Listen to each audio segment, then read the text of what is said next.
রমজান, তো একদিন করলে কোন সময় লাইলাতুল কদর 27তম রজনী হইতে পারে, কোন সময় লাইলাতুল কদর 23 রজনী হইতে পারে, কোন সময় লাইলাতুল কদর 21তম রজনীও হইতে পারে।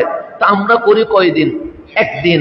তা আল্লাহ না করুক যদি এটা 21তম রজনীতে চলে যায়, 23তম রজনীতে চলে যায়, অথবা 25তম অথবা 29তম রজনীতে চলে যায়, আমরা কি লাইলাতুল কদরের বারাকাত পাবো? পাবো না। সেজন্য আল্লাহর রাসূল এটা জানে বলে উম্মত অলস হয়ে যাবে বলে ইতিকাফের বিধান করে দিয়েছে। কেন? একজন অন্তত যদি এই 10টা দিন সারা রাত লাইলাতুল কদর খুঁজে, এটার উসিলায় আল্লাহ পুরা মহল্লাবাসীকে মাফ করে দিয়ে দিবে। এই একজন, দুইজন, তিনজন যারা ইতিকাফ থাকছে, ওনারা আমাদের উপর ইহসান করছেন। সেই জন্য আমরা মসজিদ কমিটির সাথে আলোচনা করে আমরা সিদ্ধান্ত নিলাম যে রাসূল পাক যেটা বলেছে এটার নাম ইসলাম, আল্লাহ যেটা হুকুম করেছে এটার নাম ইসলাম। হ্যাঁ, 27তম রজনীর ব্যাপারে উলামায়ে কেরাম বলে গেছেন এটাকে অমান্য করছি না, অস্বীকার করার কোনো সুযোগ নাই। কিন্তু রাসূল পাক যখন বলেছে 5 রজনীতে লাইলাতুল কদর আছে, আমরা যদি উম্মত হই তাহলে অবশ্যই আমাদেরকে 5 রজনীতেই কষ্ট করতে হবে। কথা ঠিক না?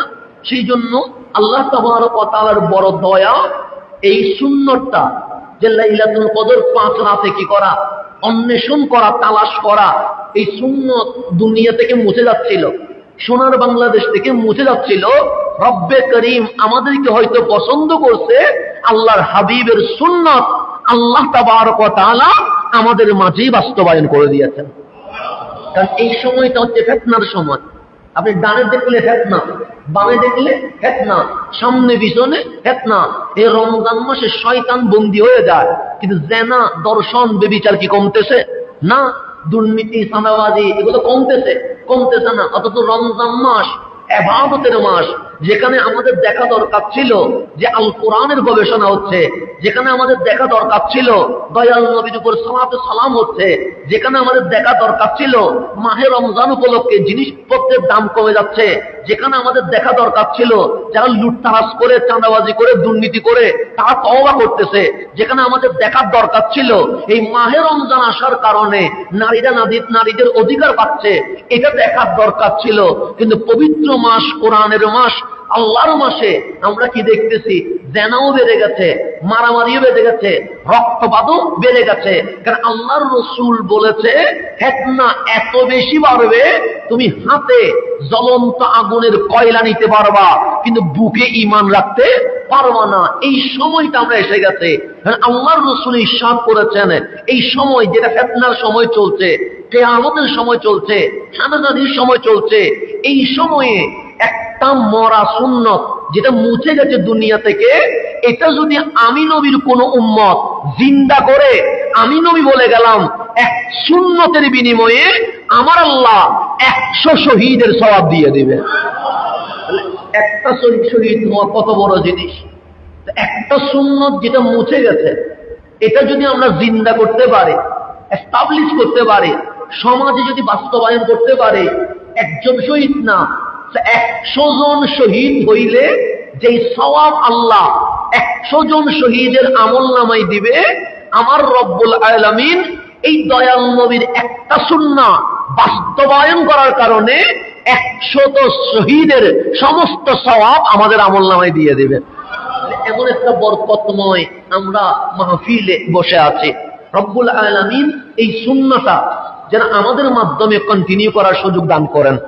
তো যেহেতু আমরা লাইলাতুল কদরে বসেছি, জুমার নামাজ একটা সময় বাঁধা থাকে, এখান থেকে ডানে বামে যাওয়ার কি হয় না, সুযোগ হয় না, কারণ মুসল্লিদের মুভমেন্ট দেখতে হয়। তো আজকে যেহেতু বসেছি, এখানে আর কোনো ধরা বাঁধা নাই। জুমার নামাজে অনেক বিষয় অর্ধেক বলে চলে যায়, পরের 2 জুমা পর আসলে আপনারও মনে থাকে না, আমারও মনে থাকে না, এরকম অসংখ্য বিষয় হয় কি হয় না? হয়। তো আমাদের মাঝে এটা নিয়ে একটু দুঃখ থাকে যে একটা বিষয় হুজুরে ধরছিলেন, কিন্তু অর্ধেক এসে আমার অন্য বিষয়ে চলে গেছেন। কারণ যেহেতু জুমার নামাজ সময় বাঁধা থাকে, 2-3 জুমা পরে আসলে আমারও মনে থাকে না, আপনাদেরও কি থাকে না, মনে থাকে না। কিন্তু আজকের এই আয়োজনে ইনশাআল্লাহ আমরা একটা বিষয় ধরলে অন্তত এটা বলা যায় যে আজকের এই বিষয় আজকে ইনশাআল্লাহ শেষ হয়ে যাবে, এটা আমরা বলতে পারি। সর্বপ্রথম আমরা দোয়া করি, আল্লাহ তাবারক ওয়া তাআলা আমাদেরকে সুন্দর মতো ইফতার করার, সাহারি করার সুযোগ দিয়েছে। আমরা মসজিদে এসে বসতে পেরেছি, কিন্তু আজ ফিলিস্তিনের মুসলমান রক্তে লাল হয়ে গেছে।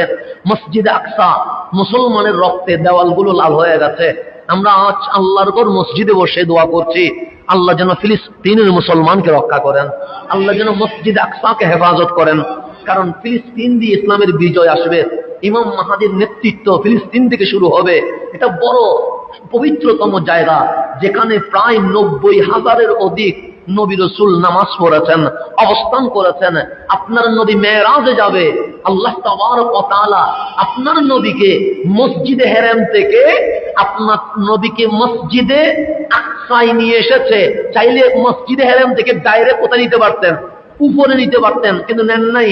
আল্লাহ বলছেন সুবহানাল্লাযী আসরা বিআবদিহি লাইলাম মিনাল মাসজিদিল হারামি ইলাল মসজিদিল আকসা। চাইলে মক্কা থেকে ডাইরেক্ট উঠা যায়, কিন্তু আল্লাহ বলেন না হাবিব, আপনাকে আমি ডাইরেক্ট তুলবো না, মাঝখানে একটা কি দিব, বিরতি দিব, মাঝখানে একটু আপনাকে থামাবো। কোথায়? মক্কার মসজিদে হেরাম থেকে ডাইরেক্ট মসজিদে আকসায় আনবো, এরপর আপনাকে উপরে তুলবো। তাহলে আল্লাহর হাবিব মেরাজ রজনীতে যেখানে কদম রেখেছেন, এটার নাম মসজিদে আকসা। আর এখান থেকেই ইমাম মাহাদির বিজয়ের স্লোগান শুরু হবে। সেজন্য ফিলিস্তিন এটা মুসলমানের একটি রক্তের সাথে সম্পর্কিত একটি জায়গা, ঈমানের সাথে সম্পর্কিত জায়গা। রব্বে করিম যেন ফিলিস্তিনকে হেফাজত করেন। এই যেগুলো হচ্ছে, এগুলো সবগুলো হাদিসে আছে। হাদিসের বাইরে কোনো ঘটনা কি হচ্ছে না, অঘটন হচ্ছে না, হাদিস মোতাবেক হচ্ছে। আমরা যখন হাদিস পড়ি, কিতাবুল ফিতান পড়ি, কিয়ামতের আলামতগুলো যখন পড়ি, ঠিক 1500 বছর আগে আমার কামলিওয়ালা রসুল যেই শব্দগুলো বলে গেছে, ওই শব্দের বাস্তবায়ন আজকে আমরা নিজের চোখে দেখতে পাচ্ছি। আমরা নিজের চোখে দেখতে পাচ্ছি। রসুলের হাদিস কখনো কি হইতে পারে না, মিথ্যা হইতে পারে না। তো আমরা সর্বপ্রথম দোয়া করছি, আল্লাহ যেন মসজিদ আকসাকে হেফাজত করে এবং ফিলিস্তিনের মুসলমানকে যেন আল্লাহ হেফাজত করেন।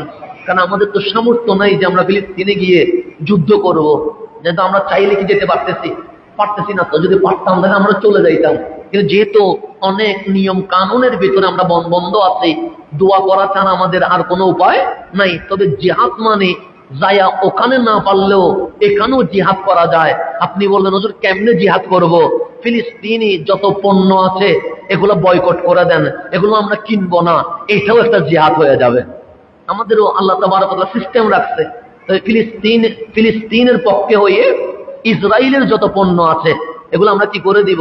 বয়কট করে দিব। এবং ইসরায়েলকে যারা সমর্থন করে তাদের যে সব পণ্য আছে এগুলো আমরা কিনবো না। কোকা-কোলা না খাইলে কি আমার দিন যাবে না? যাবে তো। পেপসি না খাইলে কি আমার রাত যাবে না? যাবে তো। ওদের জিনিসগুলো না কিনলে আমাদের দুনিয়া কি চলবে না? চলবে তো।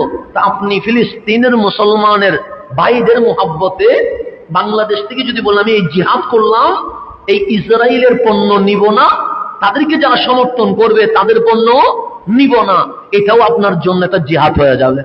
রব্বুল আলামিন যেন আমাদেরকে বুঝার তৌফিক নসিব করে।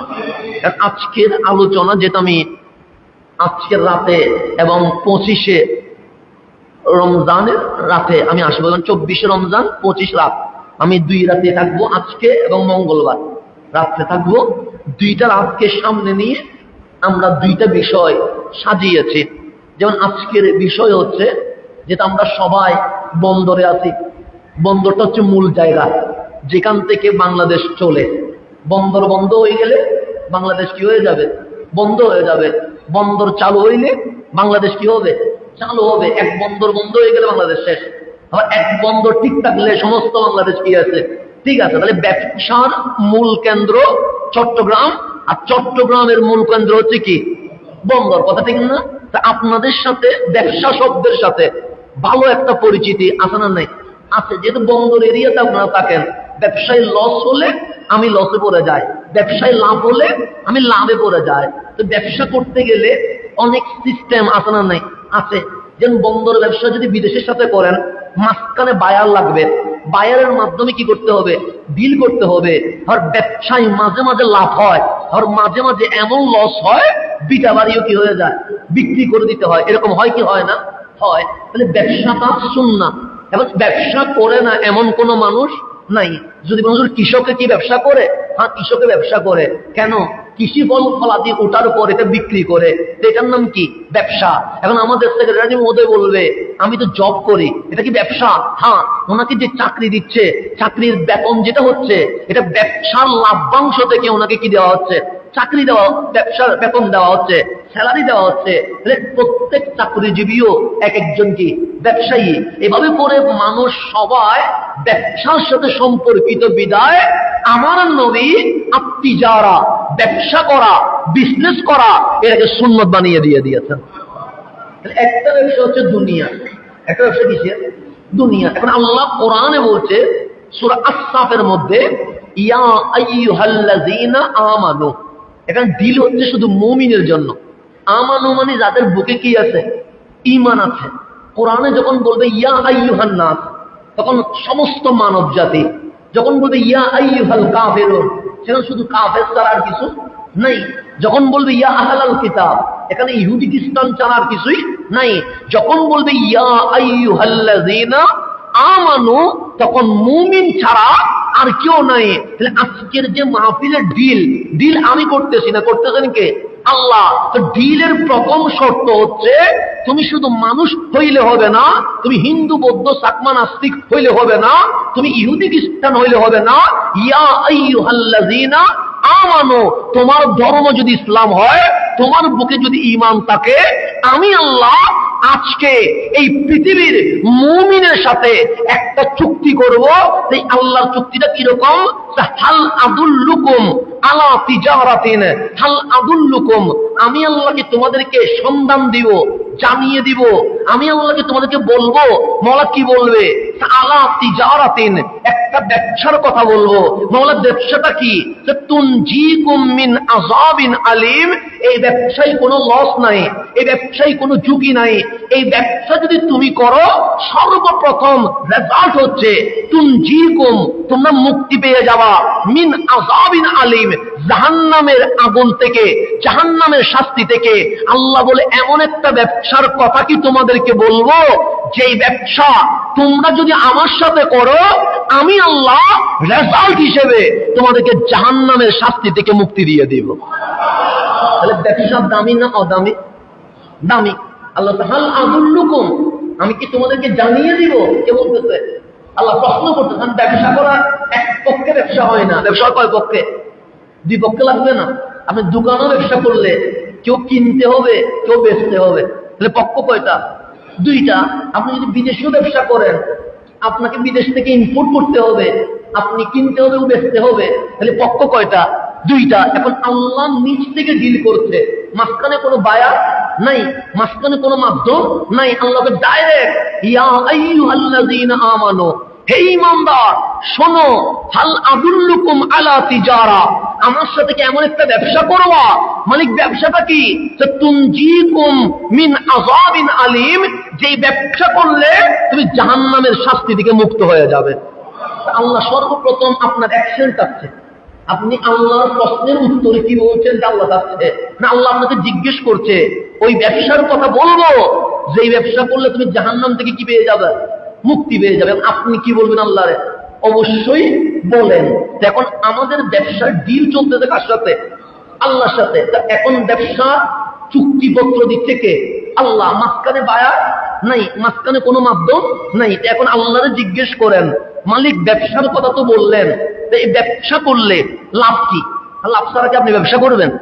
দোকানে লস হয়, আপনি ব্যবসা করবেন না কেন? আপনি জানেন দোকানে এটা ঢুকলে কি হবে? লস হবে। আপনি জানেন এই ব্যবসা করলে আমার ক্ষতি হবে, আপনি কখনো ব্যবসা করবেন? করবেন না। তাহলে আগে আমরা নেগেটিভ পজিটিভ ভাবি, এই ব্যবসা করলে লাভ কি, এই ব্যবসা করলে ক্ষতি কি, এরকম আমরা ভাবি কি ভাবি না? ভাবি। আজকে আমরা বান্দা হয়ে আল্লাহরে বলছি, মালিক ব্যবসা যে করবো আমাদের লাভ কি? আল্লাহ বলছে এক নম্বর লাভ, ইয়াগফির লাকুম যুনুবাকুম, আমি আল্লাহ তোমাদের জীবনের গুনাহ মাফ করে দিব। এটা কয় নম্বর লাভ? এক নম্বর। সেই জন্য আল্লাহ এই দুনিয়াতে সব নিয়ামত আল্লাহ দিচ্ছে। আমি যে চোখে দেখতেছি এটাও নিয়ামত। তো কারণ যে দেখে না তারা জিজ্ঞেস করেন দেখার নিয়ামত কতটুকু।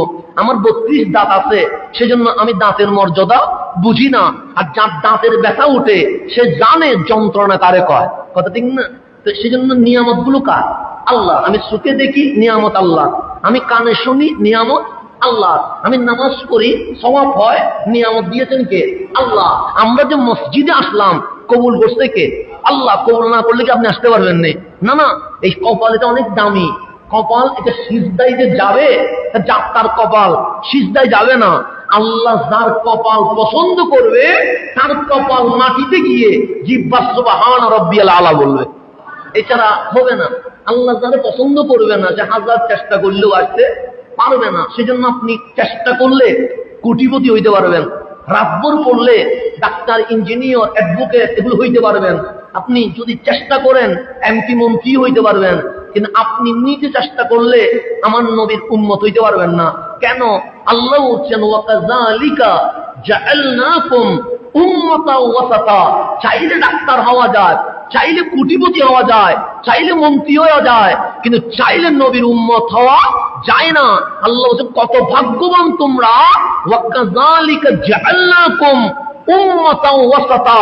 800 কোটির বেশি মানুষ আছে, ওই কোটি কোটি মানুষ থেকে যাচাই বাছাই করে আমি আল্লাহ এত কবুল করেছি, তোমাকে হাবিবের উম্মত হিসেবে গ্রহণ করে ফেলেছে। সেই জন্য মসজিদে আসা, নবীর উম্মত হওয়া, কোরআন তেলাওয়াত করা, জিকির আজকার করা, নবীজির উপর দুরূদ সালাম পড়া, এগুলো ভাগ্যের বিষয়, তাকদীরের বিষয়। সেজন্য কপাল এটা পছন্দ হওয়া এটা বড় জিনিস। সেজন্য যাত্রার কপাল লুটাই না, যাত্রার কপাল সুবহান রাব্বিয়াল আলা বলে না, যার অন্তর ইক্তেদাইতু বিহাযাল ইমাম বলে না। তা আল্লাহ যাদেরকে কবুল করে তারাই মসজিদের কি হইতে পারে? বাসিন্দা হইতে পারে। সেই জন্য আমরা যারা মাহফিল করি, মাহফিলের ভেতরে অনেক রং তামাশা আছে না নাই? আছে। দেখবেন কোরআন সুন্নাহর কোনো আলোচনা নাই, কিচ্ছা কাহিনীতে ভরপুর, আশগবিতে ভরপুর, হাসাহাসিতে ভরপুর, একটা প্যাকেজ অনুষ্ঠানের মতো হয়ে গেছে। দুনিয়াতে যা আছে দেখবেন একটা লুক লালাসার এক জায়গা হয়ে গেছে, লুক দেখানো একটা বিজনেসের মতো হয়ে গেছে।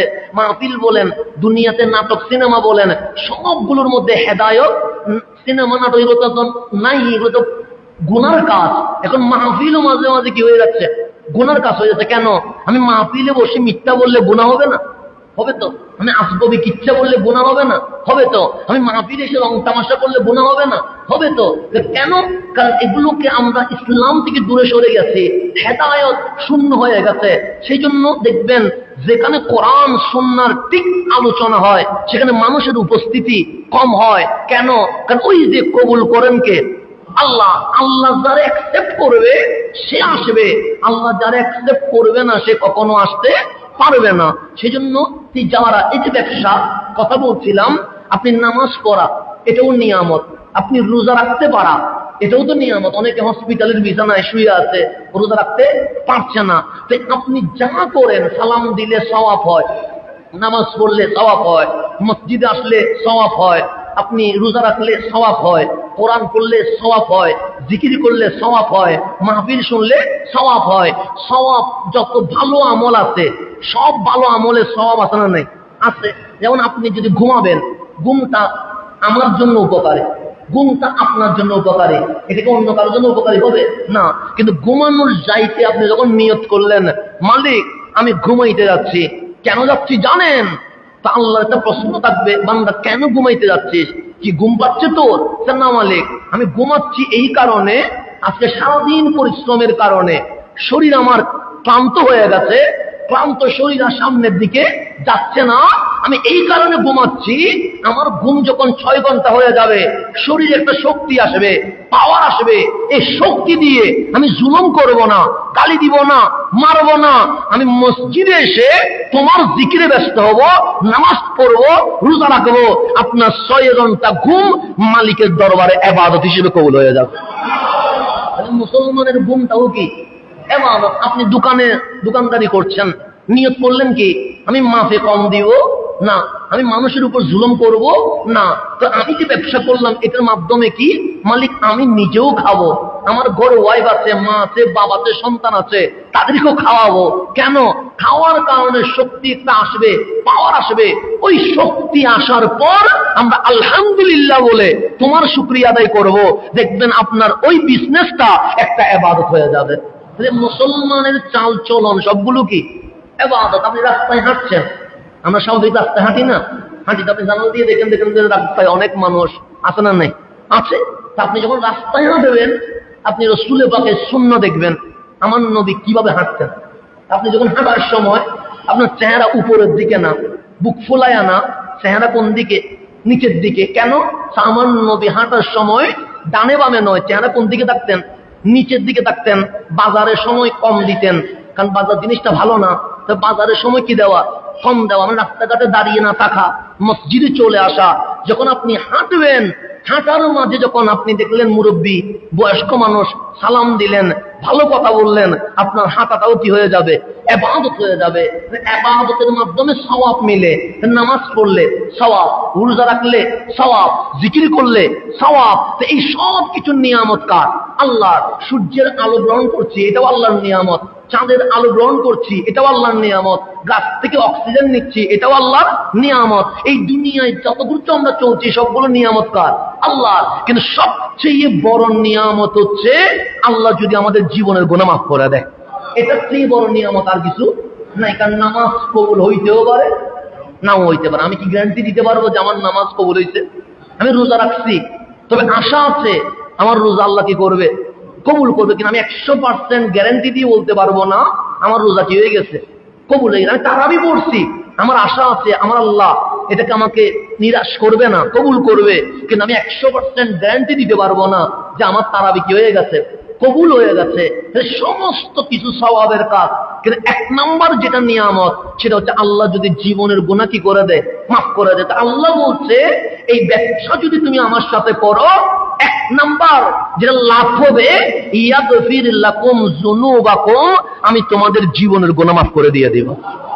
তাহলে ব্যবসা এটা এক নম্বর চুক্তি হচ্ছে জীবনের গুনাহ কি করে দিবে, মাফ করে দিবে। দুই নম্বর ওয়ায়ুদখিলকুম জান্নাতিন তাজরি মিন তাহতিহাল আনহার। দুনিয়াতে আমরা কত স্বপ্ন দেখি। একটা যদি বাংলো হয়, বাংলোর পাশে যদি বাগান থাকে, নদী নালা থাকে, এরকম অনেক স্বপ্ন আমাদের আছে না? নাই আছে। রিক্সাওয়ালার স্বপ্ন আছে, ওনার হয়তো সামর্থ্য নাই, কিন্তু স্বপ্ন নাই এরকম কোন মানুষ আছে? আমি স্বপ্ন দেখি, রিক্সাওয়ালা উনিও তো মানুষ, ওনারও তো স্বপ্ন দেখার কি আছে, অধিকার আছে। কিন্তু দিনমজুর, ওনারও তো স্বপ্ন দেখার কি আছে, অধিকার আছে। বাস্তবায়ন হতেও পারে, নাও হতে পারে। কথা ঠিক না? আমরা অনেক কিছু কল্পনা করি, কিন্তু আল্লাহ যেটা তকদিরে রাখছে এটা কি হবে, বাস্তবায়ন হবে। যেমন আমার জীবনে কোনোদিন মকসদ ছিল না আমি মাহফিল করব, আমি জুমা পড়াবো, আমি খুতবা দিব, এরকম কোনো মন মানসিকতা আমার জন্মের পর থেকে আমি জীবনে কখনো ভাবি নাই, দেখি নাই। আমার এই স্বপ্নটা কখনো ছিল না। আমার স্বপ্ন ছিল আমি দুনিয়ায় ব্যবসা করব। কিন্তু আমার তকদির, আমার আল্লাহ যে আমার জন্য ঠিক করে রেখেছেন, না তোকে ব্যবসার জন্য বানায় নাই, তোকে দুনিয়ার জন্য বানায় নাই, তোকে এমপি মন্ত্রী হওয়ার জন্য বানায় নাই, তোকে হাবিবের দ্বীনের খেদমত করার জন্য বানিয়েছি। তা আমার না মাহফিল করার যোগ্যতা আছে, না আমার কোনো এমন কোন আমল আছে, কিছুই নাই। কিন্তু আমার তকদির যে আমাকে এখানে রেখেছে, ঠিক আমাকে এই মসজিদে এসে জুমার নামাজ পড়াইতে হচ্ছে। তকদির। কথা ঠিক না? তা আমার স্বপ্ন একটা ছিল, কিন্তু আমার স্বপ্নের সাথে আল্লাহর মানুষা কি হয় নাই, মিলে নাই। আমার স্বপ্ন হচ্ছে আমি ব্যবসায়ী হব, কিন্তু আল্লাহর মানুষা হচ্ছে না তুই ব্যবসায়ী হবি না। কেন?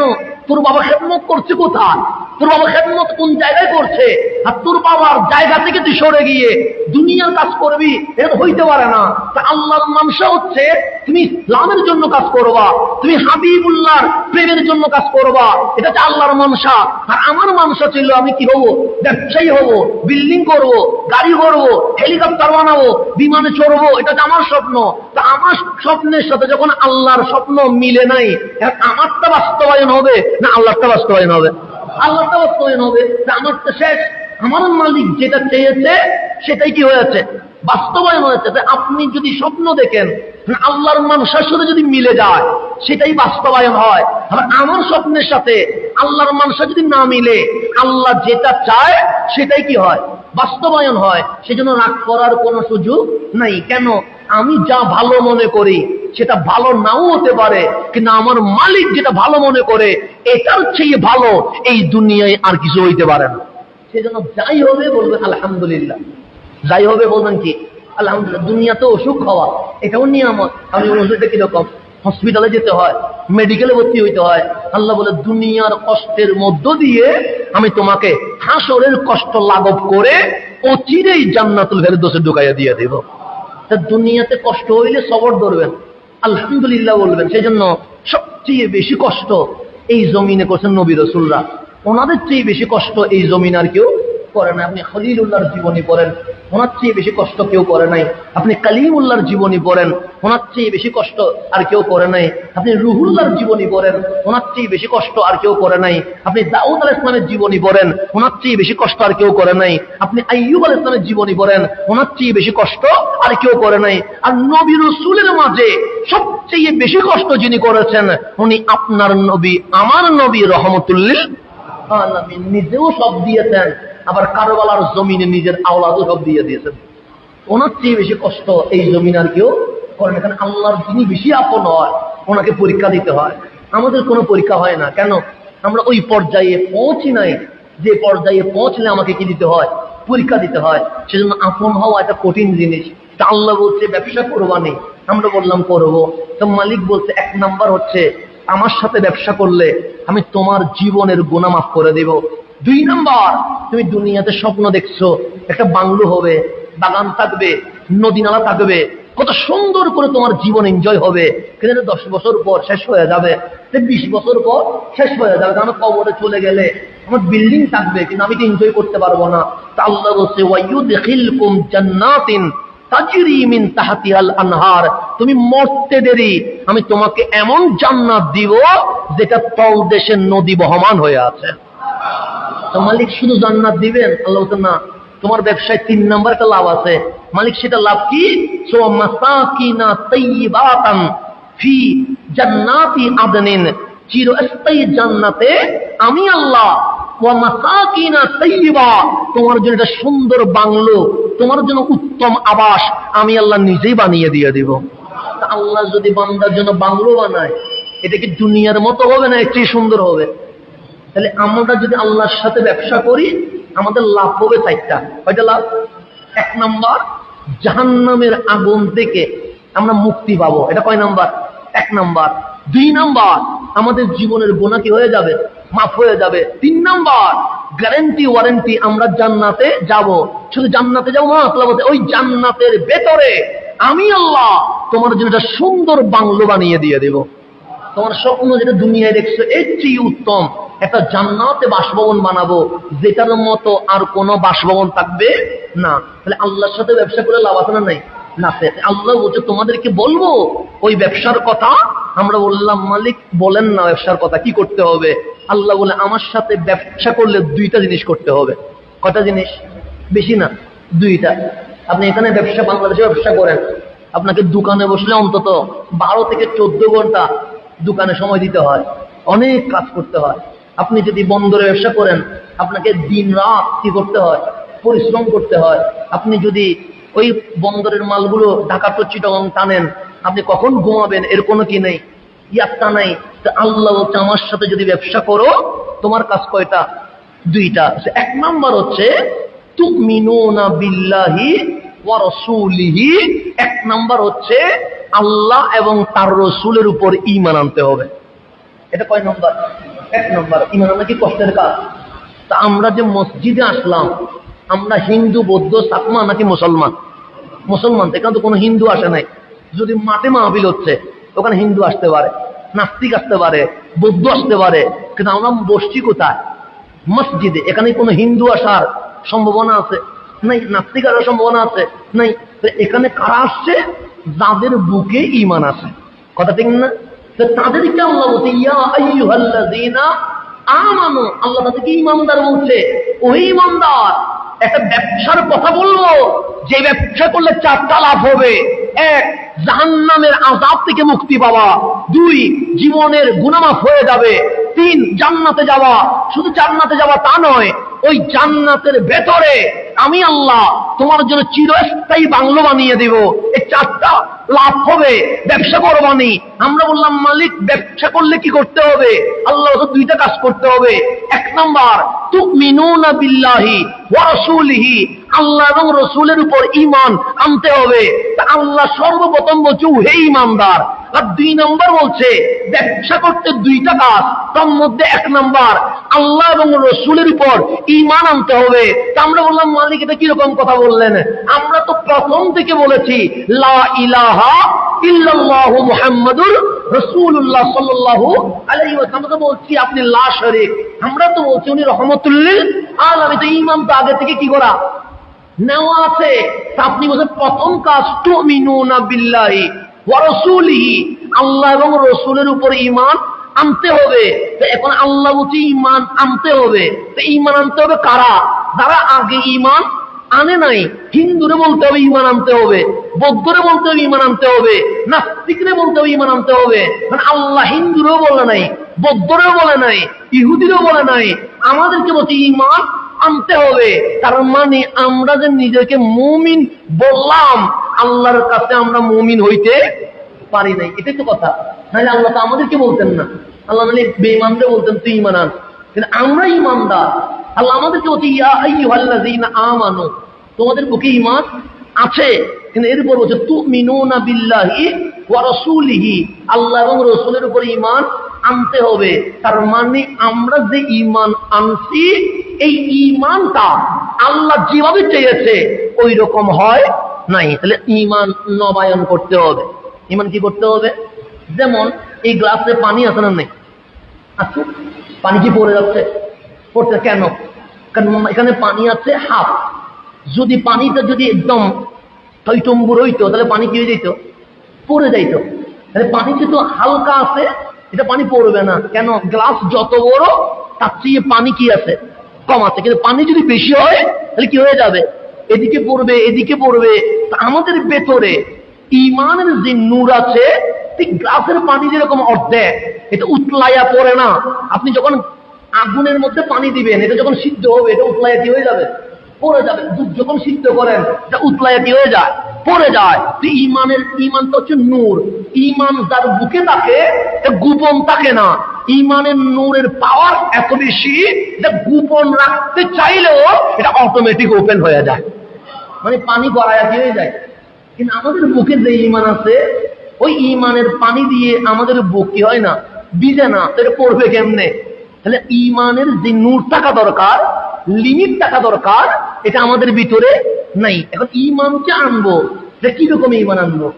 আমি বললাম লা ইলাহা ইল্লাল্লাহ মুহাম্মাদুর সাল্লাল্লাহু আলাইহি, তার মাধ্যমে আমি জাতির কাছে মুসলিম হিসেবে কি হলাম? স্বীকৃতি প্রাপ্ত হলাম। এটা হচ্ছে বাংলাদেশের কাছে। আল্লাহর কাছে হইতে হবে না। আমি ঈমান আনছি তো দুনিয়ার জন্য না, কার জন্য? আল্লাহর জন্য। তা আল্লাহ বলছে তুমিনুনা বিল্লাহি ওয়া রাসূলিহি, তোমরা আল্লাহ এবং রসুলের উপর কি আনো? ঈমান আনো। এখন ফিলিস্তিনের মুসলমান রক্তে কি হয়ে যাচ্ছে? লাল হয়ে যাচ্ছে।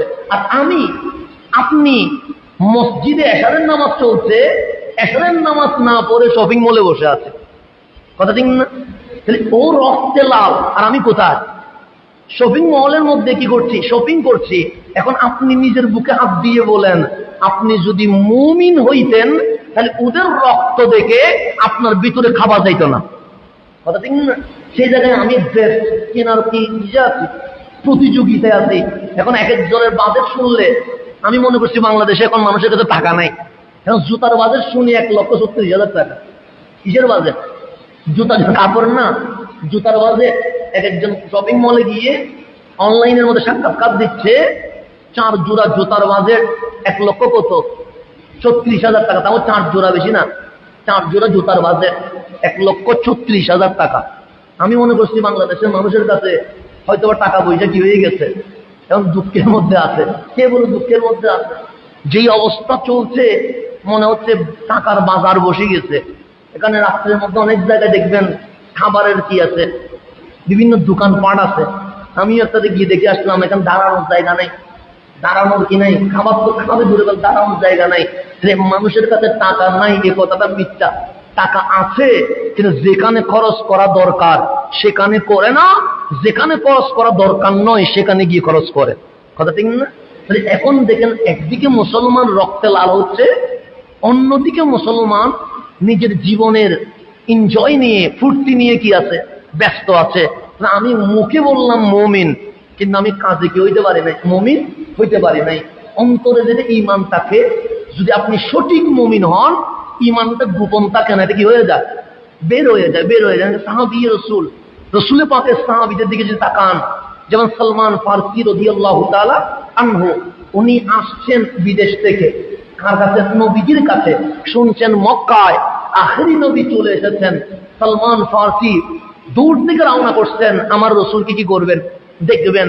কোন সময়ে, যেই সময়ে আমার নবী রাস্তায় বের হইতে পারে না, কোন সময়ে, যেই সময়ে আমার নবী খানে কাবার সামনে আসতে পারে না, কারণ চতুর্দিক থেকে আমার নবীর উপর অ্যাটাক। রাসূলে পাক রাস্তায় বের হলে পাথর মারে, রাসূলে পাক রাস্তায় হাঁটলে বাচ্চারা পাগল বলে, রাসূলে পাক ঘর থেকে বের হইলে রাসূলে পাককে ধাক্কা ধাক্কি করে, রাসূলে পাক রাস্তায় আসলে রাসূলে পাকের সামনে সাহাবীদেরকে জবে করে দেয়। এমন সময়ে কামলিওয়ালা ওপেন থেকে গোপনে চলে গেছে। এখন রাস্তায় আসা কিনা সম্ভব না। ওই সময় আসে হযরতে সালমান ফারসি রাদিয়াল্লাহু তাআলা আনহু, কার কাছে, আমার নবীর কাছে। তুমি যেহেতু প্রবাসী মানুষ, আপনি যখন এক দেশ থেকে আরেক দেশে যাবেন, তখন তো সবকিছু বুঝবেন না, আস্তে আস্তে করে কি হয়, বুঝতে হয়। তো ওনার বিশ্বাস ছিল আল্লাহর ঘর খানে কাবার সামনে বসে থাকলে হয়তো আমার নবীর দিদার মিলে যাবে। উনি মনে করলেন যে আল্লাহর ঘর, নিশ্চয়ই আল্লাহর ঘরে হাবিবুল্লাহ তো আসবে। কিন্তু এমন সময় উনি গেছেন যে সময় আমার নবী আর ঘর থেকে কি হইতে পারতেছে না, বেরোতে আমার নবী গোপনে চলে গেছেন। সালমান ফারসি সকালে দেখেন নাই নবী কিন্তু বসে আছে, আমি রাসূলকে দেখবো। ওই রাস্তা দিয়ে হেরে যাচ্ছেন, সৈয়দ প্রবাসী মনে হচ্ছে, গায়ে ধুল বসে আছে। আমি মেহমানদারি করতে চাই, আমি আপনার কি করব, মেহমানদারি করব। সালমান ফারসি রাদিয়াল্লাহু তাআলা বলছেন, হ্যাঁ যদি মেহমানদারি মিলে এটা তো ভালো হয়, কারণ আমি এখানে আসছি, সকাল থেকে বসে আছি, যদি আমি মেহমানদারি পাই এটা আমার জন্য কি হবে, ভালো হবে। উনি সাইয়্যিদুনা আলী কাররামাল্লাহু ওয়াজহার ঘরে চলে গেছেন, ওনাকে মেহমানদারি করলেন। মেহমানদারি করার পর উনি বললেন আমি কাবার সামনে যাব। সাইয়্যিদুনা আলী বললেন, মেহমানকে তার বিস্তারিত জিজ্ঞেস করতে পারছে না। সালমান ফারসি আবার কাবার সামনে বসে আছে। রাত চলে গেছে, কিন্তু আমার নবীর কি হয় নাই, দেখা হয় নাই। রাত জয়ে সকাল চলে আসলো, আবার বিকেল বেলা চলে আসছে। সাইয়্যিদুনা আলী যাচ্ছেন, দেখলেন ওই ব্যক্তি আবার বসে আছে। বললেন আমি আপনাকে আমার মেহমানদারি করতে চাই। সালমান ফারসি বলেন কবুল করলাম। চলে গেছেন আলীর ঘরে, আবার মেহমানদারি কবুল হলো। আবার চলে আসলেন কাবার সামনে। 2 দিন চলে গেছে, কিন্তু আমার নবীর কি হয় নাই, দেখা মিলে নাই। তৃতীয় দিন আবার সাইয়্যিদুনা আলী দেখতেছেন আমার ওই জায়গায় বসে আছে। তখন বললেন আমি মেহমানদারি করব। হযরতে সালমান ফারসি বললেন ঠিক আছে। গেলেন মওলা আলীর ঘরে। সাইয়্যিদুনা আলী মেহমানদারি করার পর বললেন 3 দিন আপনারা দেখছি, যদি মাইন্ড না করেন তা প্রশ্ন করতাম, হ্যাঁ করেন না। বললেন কেন আসলেন?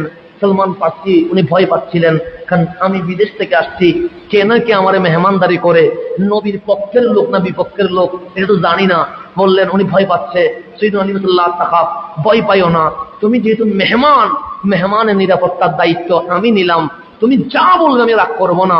আমি আসছিলাম, শুনছি আখেরি পয়গম্বর রহমতুল লিল আলামিন চলে এসেছে, আমি আল্লাহর ঘর কাবার সামনে দাঁড়িয়ে আছি, কিন্তু নবীর তো দেখা পায় নাই। 3 দিন চলে গেছে, আপনি জানেননি ওই নবীটা কোথায়, কোন অবস্থায় সালমান ফারসি গেছে, যে অবস্থায় আলীর মতো জাত প্রকাশ্যে কথা বলতে পারছে না।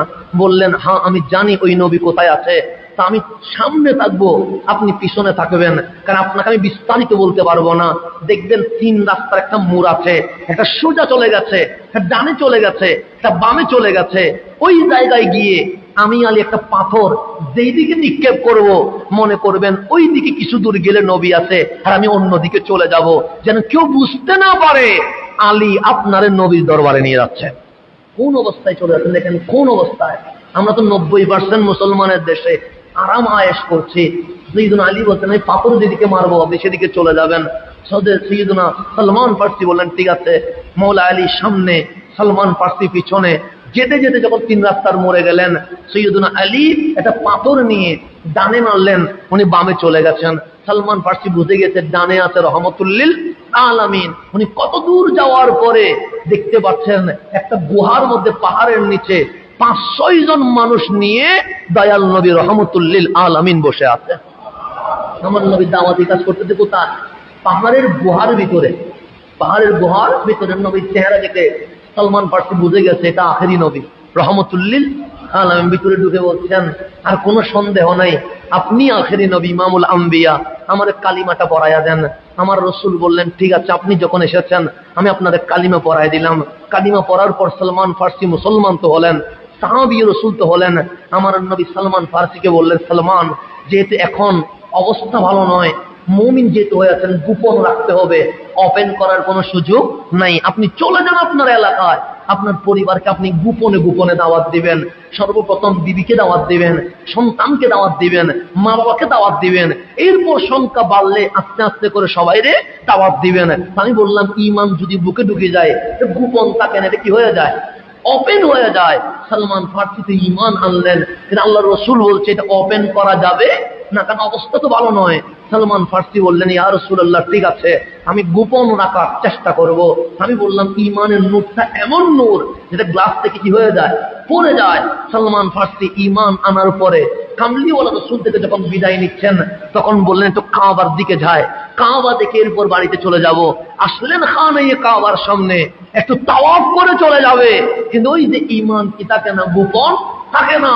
উনি খানায়ে কাবার গিলাফ ধরে চিৎকার দিয়ে উঠলেন, হে মক্কাবাসী, এখনো বুঝো নাই, এখনো চিনো নাই, তোমাদের মাঝে আমিনার ঘরে রহমতুল্লিল আলামিন চলে এসেছে। সময় বেশি দিন নাই, আখেরি নবী যখন চলে এসেছে, কিয়ামতের সময় চলে এসেছে। আমি সালমান ফারসি খানায়ে কাবার গিলাফ ধরে বিশ্ববাসীকে জানিয়ে দিলাম, ঈমান গোপন করার জিনিস নয়। আমি সালমান কালিমা পড়ে সবাইকে জানিয়ে দিলাম, সালমান ফারসি ওপেনে মুসলমান হয়ে গেছে। খানায়ে কাবার সামনে, খানায়ে কাবার সামনে গিলাফ ধরে লা ইলাহা ইল্লাল্লাহু মুহাম্মাদুর রাসূলুল্লাহ বলে ফেলেছেন।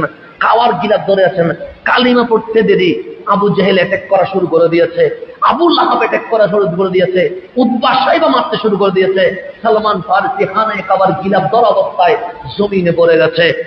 সালমান ফারসির রক্ত কাবার মাটিতে মিশে গেছে। সেই সময় আমার নবীর আপন চাচা সৈয়দুনা আব্বাস যখন যাচ্ছিলেন, তখন দেখলেন যে সালমান ফারসি কি হয়ে গেছে, রক্তাক্ত হয়ে গেছে।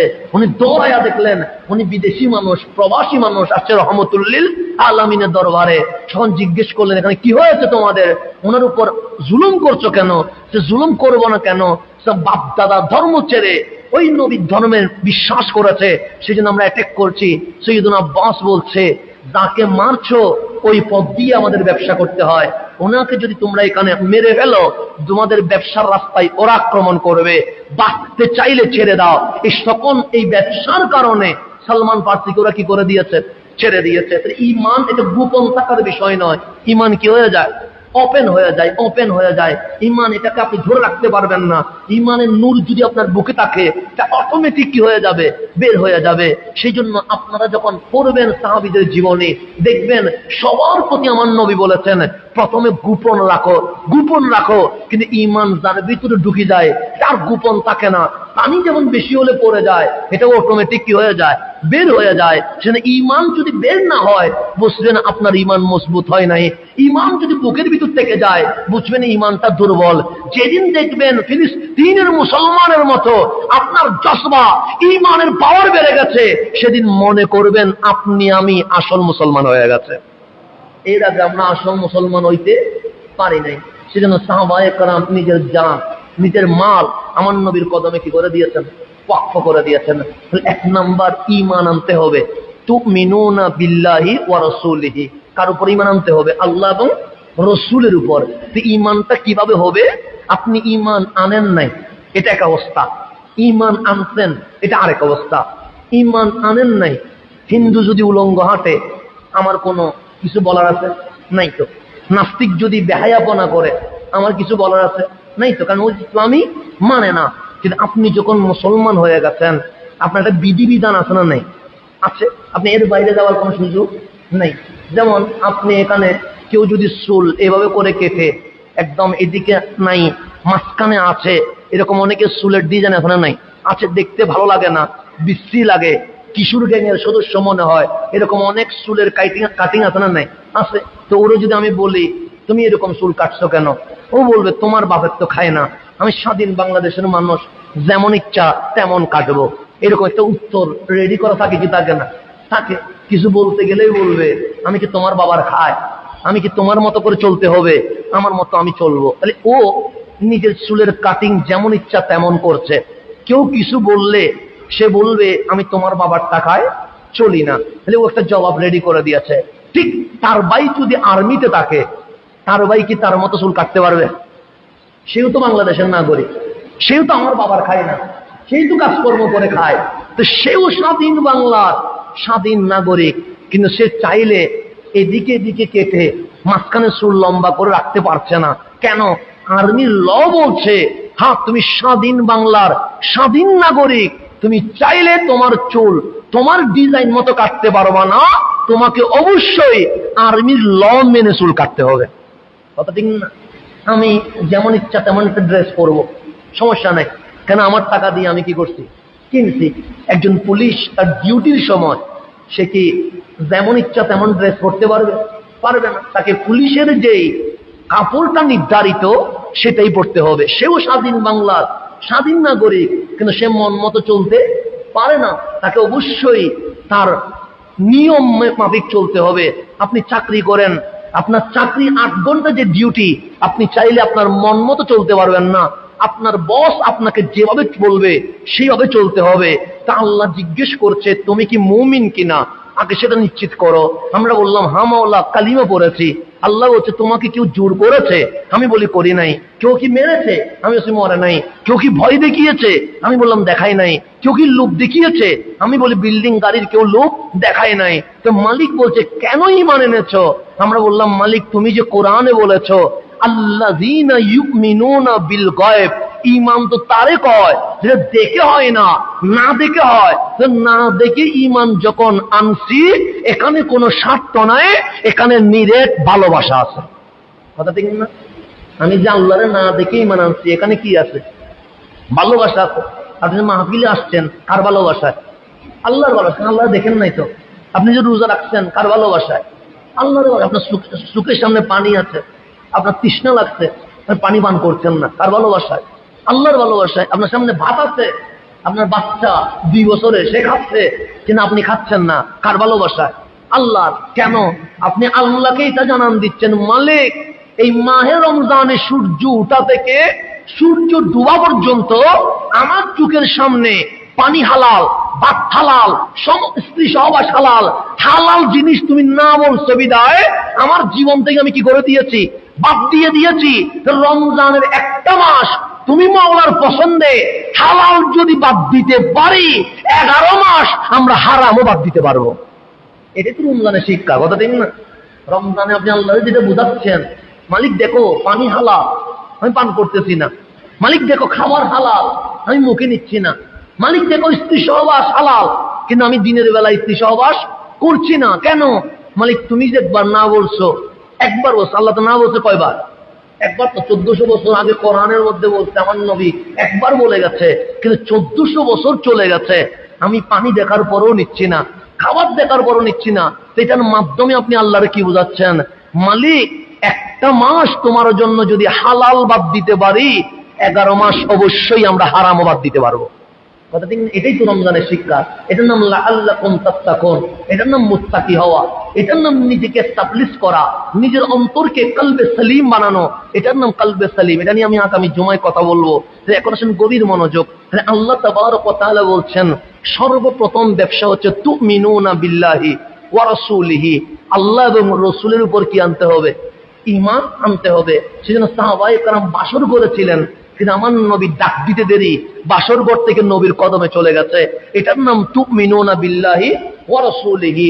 সাইয়্যিদুনা সিদ্দিক আকবরের সন্তান শাহজাদা মুসলমান হয়েছে।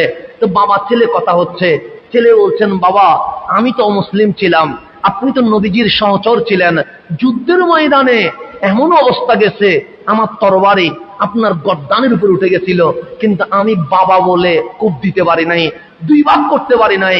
যতবার তরবারি উঠছে ততবার আমার মন বলছে আমি বাবারে মারি কেমনে। তখন সৈয়দুনা সিদ্দিক আকবর বলছেন, তুমি আমাকে হত্যা করতে পারো নাই, শহীদ করতে পারো নাই। তো বাবা পারি নাই কেন? তো বাবা বলে মনের মধ্যে ভালোবাসা জেগেছিল। তখন সৈয়দুনা সিদ্দিক বলছে, যুদ্ধের ময়দানে একটা বারও আমার তরবারির নিচে তোমারে পাই নাই, যদি আমি তোমারে পাইতাম আমি এক কোপ দিয়ে দুই ভাগ করে ফেলতাম। কেন? ছেলে হিসেবে নয়, আমার নবীর দুশমন যখন আমার সামনে দাঁড়িয়েছে, ছেলে না বাপ এটা আমার দেখার দরকার নাই। এটার নাম তুমিনুনা বিল্লাহি ওয়া রাসূলিহি, আল্লাহ এবং রাসূলের উপর কি আনা? ঈমান আনা, ঈমান আনা। সাইয়্যিদুনা ফারুক আযমকে নামাজের মধ্যে, কিসের মধ্যে? নামাজের মধ্যে তরবারি চলিয়ে দিয়েছেন। পেটের মধ্যে কি দিয়ে দিয়েছেন? তরবারি চালিয়ে দিয়েছেন ইহুদি। সাইয়্যিদুনা ফারুক আযম বেহুশ হয়ে গেছে, রক্ত প্রবাহ হয়ে গেছে। ওনাকে নিয়ে গেছে কোথায়? ঘরে চিকিৎসা করার জন্য। তো উনি যখন ঘরে প্রায় 5-6 ঘন্টা কি ছিলেন? বেহুশ ছিলেন। তা আমাদের কেউ যদি ছুরি মেরে দেয় 5-6 ঘন্টা পর যদি হোশ আসে, আমি আগে আমার পেটে দেখবো কি অবস্থা, কথা ঠিক না? কতটুকু কাটছে, আমি বাঁচতে পারবো কিনা, ছুরির আঘাত কতটুকু গেছে, এগুলো নিয়ে তো জিজ্ঞেস করবো। তাও এক ডাক্তার আমার অবস্থা কেমন, আমি ভালো আছি কিনা।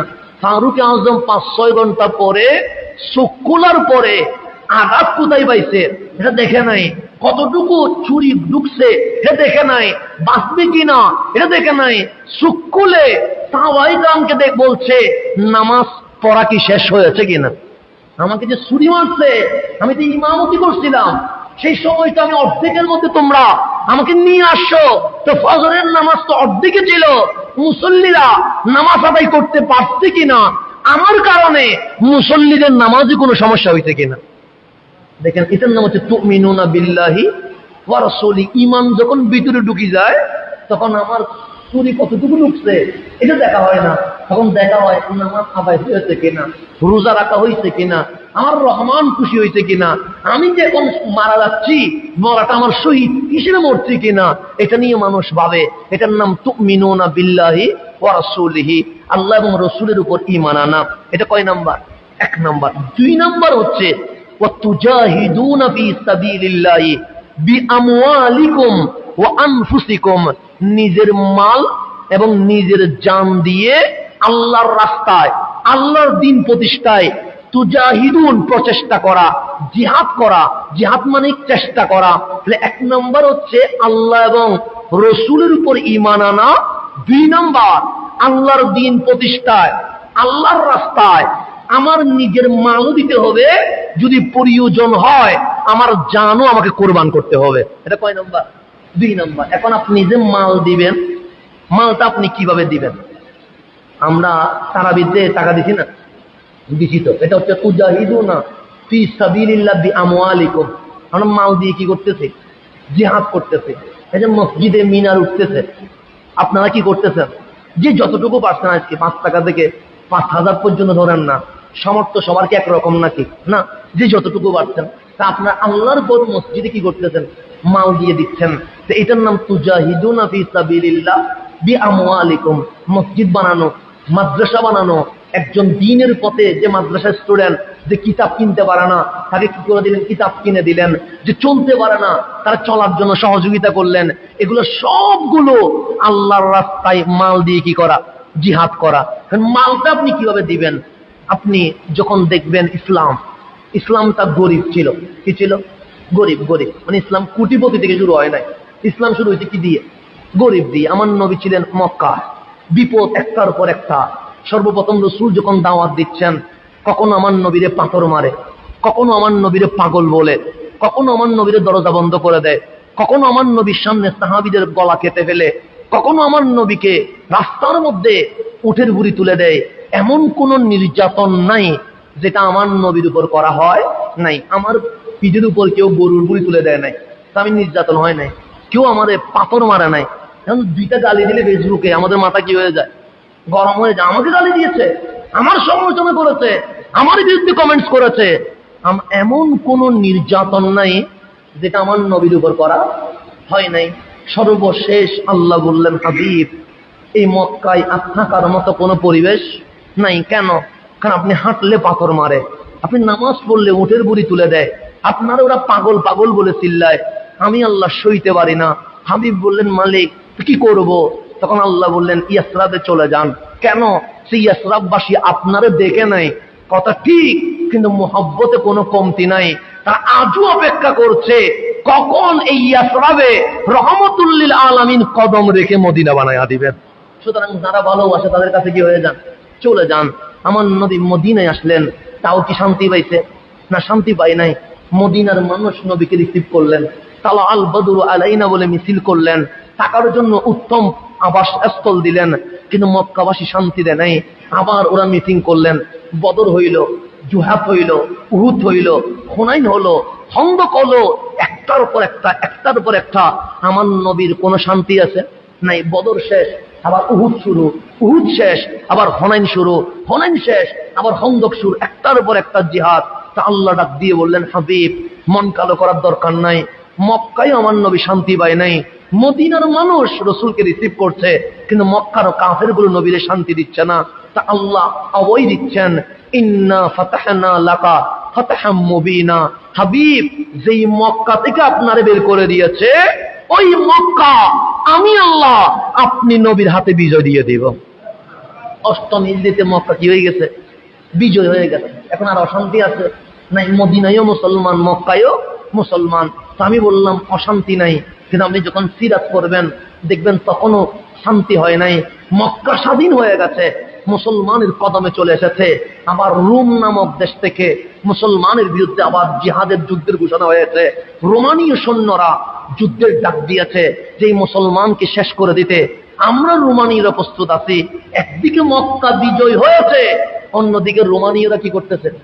যুদ্ধের ডাক দিচ্ছেন। এখন কয়টা হয়ে গেছে? মক্কা চাপ্টার শেষ, কিন্তু এখন রোম পরাস্য, যেগুলোকে বর্তমান আমেরিকা রাশিয়া বলতে পারবেন, এরকম শক্তিধর রাষ্ট্র মুসলমানের বিরুদ্ধে দাঁড়িয়ে গেছে। যখন রোমানীয়রা যুদ্ধের বার্তা পাঠাইছে, তখন মদিনায় প্রায় দুর্ভিক্ষ অবস্থা চলছে। বৃষ্টি নাই অনেকদিন, জমিন ফেটে গেছে, শস্য ক্ষেত হচ্ছে না, মানুষের ঘরে খাবার নাই। বৃষ্টি যেহেতু নাই, এখন কি আর গাছগাছালি হচ্ছে? হচ্ছে না। এমন একটা দুর্ভিক্ষের সময়ে নাই মেঘ, নাই বৃষ্টি, গ্রীষ্মের প্রচন্ড ক্রমে যেমন মদিনা পুরাটা কি হয়ে যাচ্ছে? দাবানল। যেভাবে আগুন জ্বলে জঙ্গলের পর জঙ্গল, ওই রকম দাবানলের মধ্যে কি হচ্ছে? মদিনা পুড়ছে। এমত অবস্থায় আমার নবী ডাক দিলেন, মুতার যুদ্ধে যেতে হবে, রোমানীয় সৈন্যের বিরুদ্ধে জিহাদ করতে হবে। তুজাহিদুনা ফি সাবিলিল্লাহ বিআমওয়ালিকুম ওয়া আনফুসিকুম। জান মাল দিয়ে আল্লাহর রাস্তায় কারা জিহাদ করবে, তারা মসজিদে নববীতে চলে আসো। কোন সময়? যে সময়ে মদিনায় দুর্ভিক্ষের আওয়াজ শুরু হয়ে গেছে, যখন মদিনায় আগুন জ্বলছে, যখন মদিনার মধ্যে বৃষ্টি নাই, অনাবৃষ্টি চলছে, যখন মদিনার মানুষের ঘরে খাবারের অভাব সৃষ্টি হয়েছে, ওই সময়ে আমার নবী বলছেন, তোমাদের যা আছে সব নিয়ে আমি নবীর কদমে চলে আসো। সৈয়দনা সিদ্দিক আকবর ওনার যা ছিল সমস্ত কিছু নবীর কদমে দিয়ে দিয়েছেন, চলে আসছে রহমতুল্লিল। ফারুক আজম তার জীবনের যত ইনকাম, তার অর্ধেক সম্পদ আমার নবীর কদমে দিয়ে দিয়েছেন। সৈয়দনা উসমান জুন্নুরাইন 10,000 স্বর্ণ মুদ্রা, 300 ওট, 50টা গরু, 50টা ঘোড়া আমার নবীর কদমে দিয়ে দিয়েছেন। আব্দুর রহমান ইবনে আওফ 1000 স্বর্ণ মুদ্রা, 1000 মন খেজুর আমার নবীর কদমে দিয়ে দিয়েছেন। মদিনার নারীরা গায়ে যত স্বর্ণ অলংকার ছিল, নাকফুল বলতে পারেন, কানফুল বলতে পারেন, আপনার এই যে গলার হার বলতে পারেন, সমস্ত কিছু খুলে আমার নবীর কদমে দিয়ে দিয়েছেন। এখানে আর নিজে কেউ রাখে নাই, সবাই দিতে আছে। পুরো মসজিদে নবীর বারান্দা কি হয়ে গেছে? মুসলমানের এই তুজাহিদুনা ফি সাবিলিল্লাহ বিআমওয়ালিকুম, মালের জিহাদে পরিপূর্ণ হয়ে গেছে। তো ওখানে যেরকম কোটিপতি আছে, তেমন গরিব আছে না? নাই, আছে। তার মধ্যে একজন গরিব সাহাবীর নাম হযরতে আবু আকিল রাদিয়াল্লাহু তাআলা আনহু, যিনি এক বেলা খাইলে 3 বেলা খাওয়ার কোনো কি নাই, সুযোগ নাই, এত বেশি গরিব ছিলেন। তা আবু আকিলের কণ্ঠে এসেছেন, রসুল বলছেন জান মাল দিয়ে জিহাদ করতে হবে। সৈয়দনা আবু আকিল বলছেন, রসুল তো মালের কথা আগে বলছেন, জানের কথা পরে বলছেন। হ্যাঁ, আমি আবু আকিল নবীর কদমে জান দিতে প্রস্তুত আছি, কিন্তু আমার কাছে তো মাল নাই। তো রসুল তো 2টা কথা বলেছে, বিআমওয়ালিকুম ওয়া বিআনফুসিকুম, মালও দিতে হবে, জানও দিতে হবে। আমি কি করব? যে এক বেলা খায়, 3 বেলা খায় না, তারে দিয়ে যদি আপনি কাজ করান, সে কাজ করতে পারবে? রমজানের বিকেল বেলা যদি আমারে বলেন হুজুর মাহফিল করেন, আমার পক্ষে তো অসম্ভব। আসরের নামাজের পরে যদি আমারে বলেন যে হুজুর আমি ইফতার মাহফিল করি না, কেন? এটা আমি পারি না। আসরের পরে মুখ দিকে আওয়াজ বের হয় নাকি? উনি এক বেলা খায়, কয় বেলা খায় না? 3 বেলা খাইতে পারে না, গরিব মানুষ, কিন্তু মনের মধ্যে ইশক আছে, মুহাব্বত আছে। কার? রহমতুল্লিল। আমার নবী বলছে মালও দিতে হবে, জানো? এখনই বলছেন আমার তো মাল নাই, কি করব? রাত্রে ঘর থেকে বের হয়ে গেছে, পরিবারে বলে নাই কোথায় যাচ্ছে। ইহুদি এক খেজুর বাগানের মালিকের কাছে গিয়ে বলতেছেন, আমি রাতভর তোমার বাগানে কাজ করব, আমাকে পারিশ্রমিক দিবানি? হ্যাঁ, আমার তো একজন মালির প্রয়োজন, একজন কর্মচারীর প্রয়োজন, তুমি রাতভর কাজ করবা? হ্যাঁ। সে কি কাজ দিবা? আপনি যা বলবেন সেটা করব। তা আরবের মধ্যে যেহেতু মরুভূমি, এখন জমজমের পানি সব জায়গায় চলে গেছে, এখন পানির কষ্ট তেমন নাই বললে চলে। তখন কি জমজমের পানির কোন লাইন ছিল নাকি? তা তো ছিল না। তো মরুভূমি যেহেতু, সেখানে কূপ ছিল, কূপ থেকে বালতি ভরে ভরে কি তুলতে হইতো? পানি তুলতে হইতো। ওই পানি তুলে 1 মাইল 2 মাইল খেজুর বাগান পুরাটাতে পানি দিতে হইতো। এটার চেয়ে বড় কষ্ট আর নাই। তো সৈয়দুনা আবু আকিল বলছে আমারে কাজ দাও। ইহুদি বললেন সারা রাত কূপ থেকে পানি তুলবা, পানি তুলে এই মাইল জুড়ে খেজুর বাগানে কি দিবা? পানি দিবা। যদি তুমি এই কাজ করতে পারো, সকালবেলা আমি তোমার 3 মুষ্টি খেজুর দিব। কয় মুষ্টি? 3 মুষ্টি। 3 মুষ্টি খেজুরের বিনিময়ে রাতভর কি করতে হবে? কাজ করতে হবে। 3 বেলা খায় নাই, যার পেটে ক্ষুধার যন্ত্রণায় চটপট করছে, তোমাকে কাজ দিচ্ছে, তুমি কূপ থেকে পানি তুলে খেজুর বাগানে কি দিবা? পানি দিবা। তো উনি বলছেন ঠিক আছে, সমস্যা নাই, আমাকে 3 মুষ্টি খেজুর দিলে হয়ে যাবে। চুক্তিটা আবদ্ধ হয়ে গেছে। একদিকে ক্ষুধার যন্ত্রণা, আরেকদিকে আমার দয়াল নবীর মুহাব্বত। আমার নবীতে মাল দিতে বলছে, সুতরাং আমার যত কষ্ট হোক আমি অন্তত 3 মুষ্টি খেজুর আমার নবীর জিহাদের ওই জায়গায় আমি দিব। ওই নিয়তে কাজ শুরু করছেন। ঘন্টা পর বালতি দিয়ে পানি তুলে ক্ষুধার যন্ত্রণায় মাটিতে পড়ে যায়।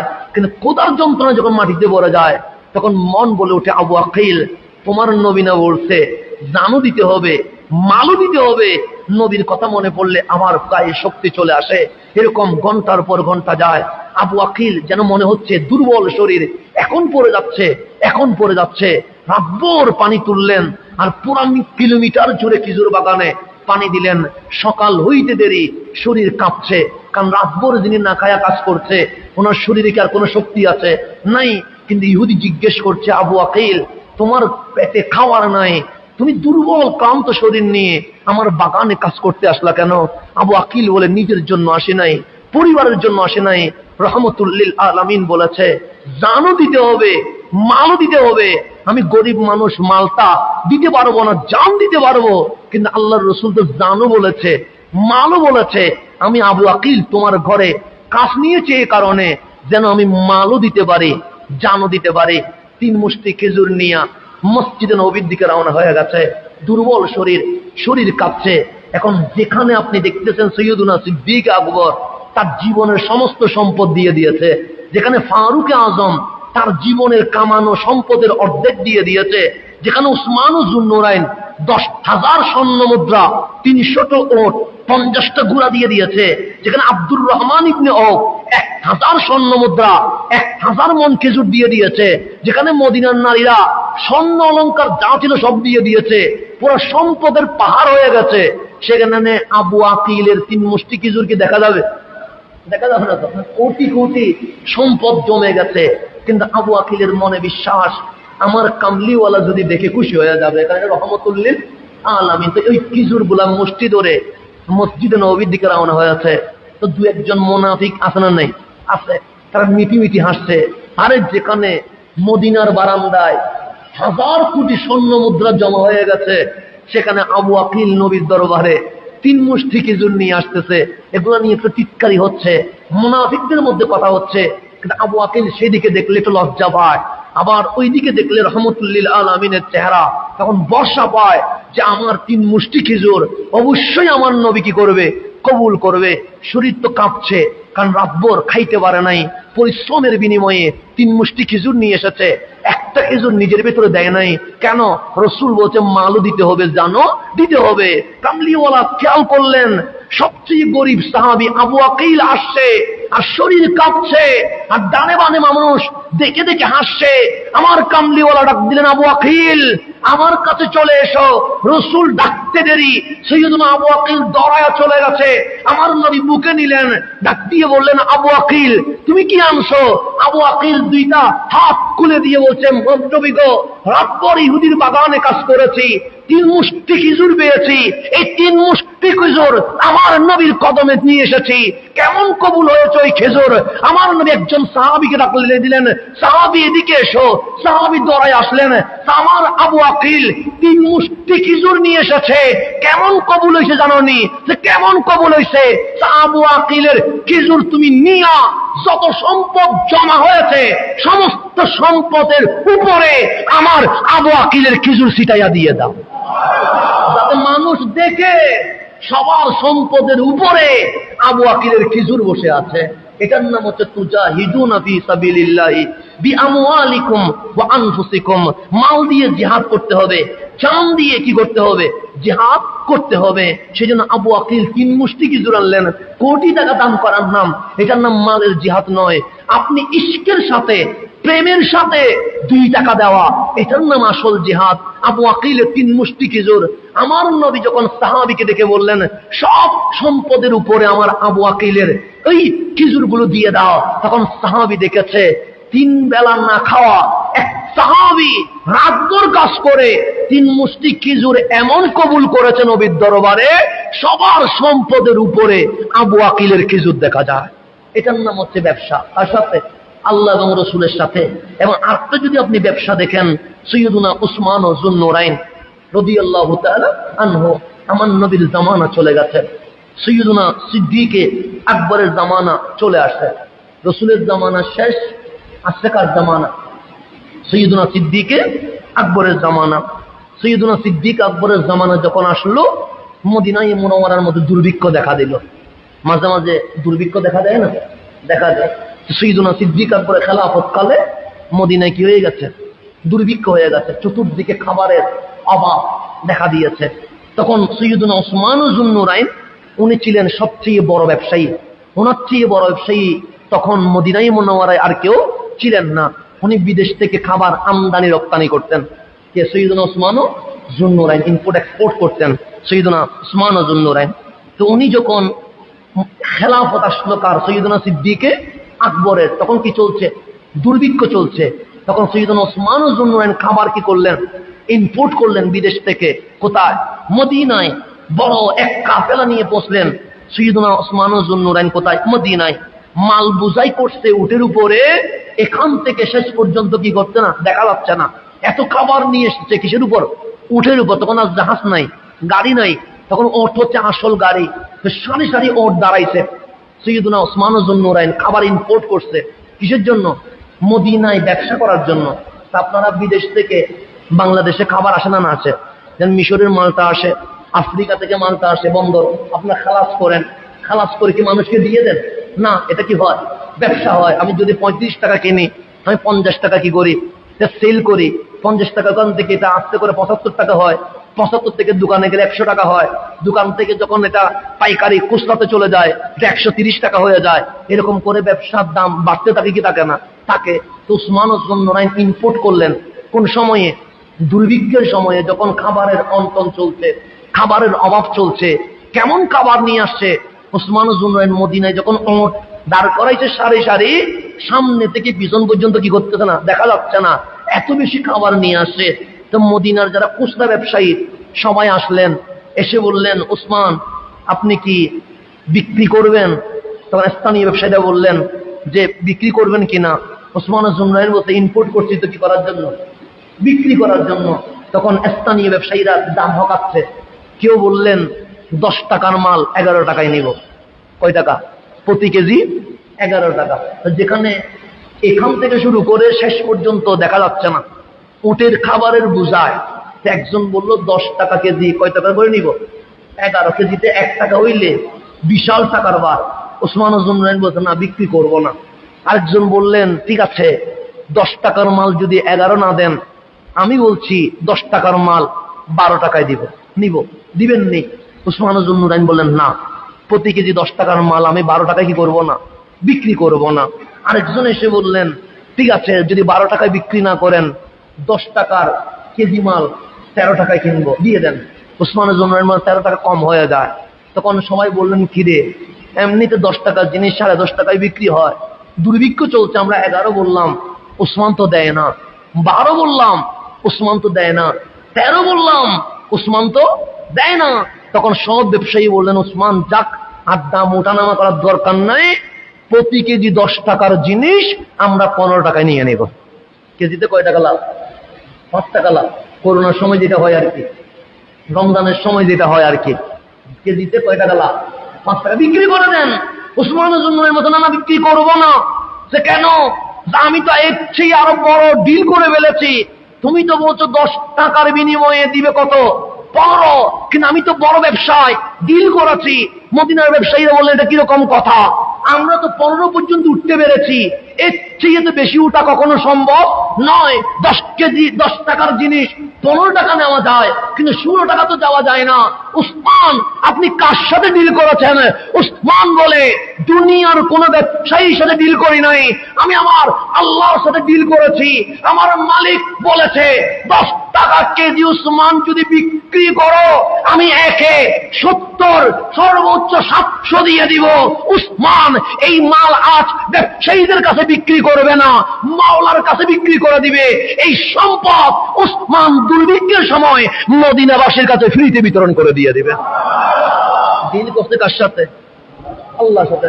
কেজিতে 10-এ 15 পায়, তো তুমি দিবা 10-এ 5 টাকা লাভ। কিন্তু আমি তো মাওলার সাথে যখন ডিল করছি, আমার মাওলা বলছে 1-এ কত দিব? কমে 70 দিব, কিন্তু বেশিতে কত দিব? 700 দিব। 1-এ দিয়ে 70, আর বেশিতে কত? 700। আর তুমি বলো 10-এ 15। আমি তোমার কাছে কেন বিক্রি করবো? আমার ডিল তো আমার রহমানের সাথে হয়ে গেছে। উসমান জুন্নুরাইন স্বেচ্ছাসেবকদেরকে বললেন, মদিনার ঘরে ঘরে আমার খাবার পৌঁছায়া দাও। ডিল হয়ে গেছে কার সাথে? আল্লাহর সাথে। ব্যবসা, আল্লাহ বলছে তুমি কি আমার সাথে ব্যবসা করবা? 1 নাম্বার ঈমান আনতে হবে আল্লাহ এবং রসুলের উপর। 2 নাম্বার মাল এবং জান। মাল আগে, জান পরে। মাল এবং জান দিয়ে আল্লাহর রাস্তায় জিহাদ করতে হবে। উসমান জুন্নুরাইন দিয়ে দিলেন। সকাল গড়িয়ে গেছে, বিকেল গড়িয়ে রাত চলে গেছে। সৈয়দুনা আব্দুল্লাহ ইবনে আব্বাস রাদিয়াল্লাহু তাআলা আনহুমা বলছেন, আমি ঘুমাই গেছি, হঠাৎ ঘুমের মধ্যে দেখতে পাচ্ছি রহমতুল লিল আলামিন সুন্দর এক সাদা ঘোড়ার উপরে উঠে দৌড়ায়া কোথায় যেন চলে যাচ্ছে। কে দেখতেছেন? আব্দুল্লাহ ইবনে আব্বাস রাদিয়াল্লাহু তাআলা আনহুমা দেখতেছেন যে রাসূল পাক রওজা থেকে কোথায় উঠে গেছে? সাদা ঘোড়ায়, চমৎকার ঘোড়ায় উঠে গেছেন, তাড়াহুড়া করছে। সৈয়দুনা আব্দুল্লাহ ইবনে আব্বাস বলছেন, ইয়া রাসূলুল্লাহ, একটা প্রশ্ন ছিল তো, আপনি তো তাড়াহুড়া করেন না, আজকে কেন তাড়াহুড়া করছেন? আমার কামলিওয়ালা বললেন, আব্দুল্লাহ ইবনে আব্বাস, আজকে প্রশ্ন করিও না, আমি খুব তাড়াহুড়ার মাঝে আছি। সৈয়দুনা আব্দুল্লাহ ইবনে আব্বাস বলছেন, নবী এমন কি হয়ে গেছে আপনি খুব তাড়াহুড়া করে চলে যাচ্ছেন?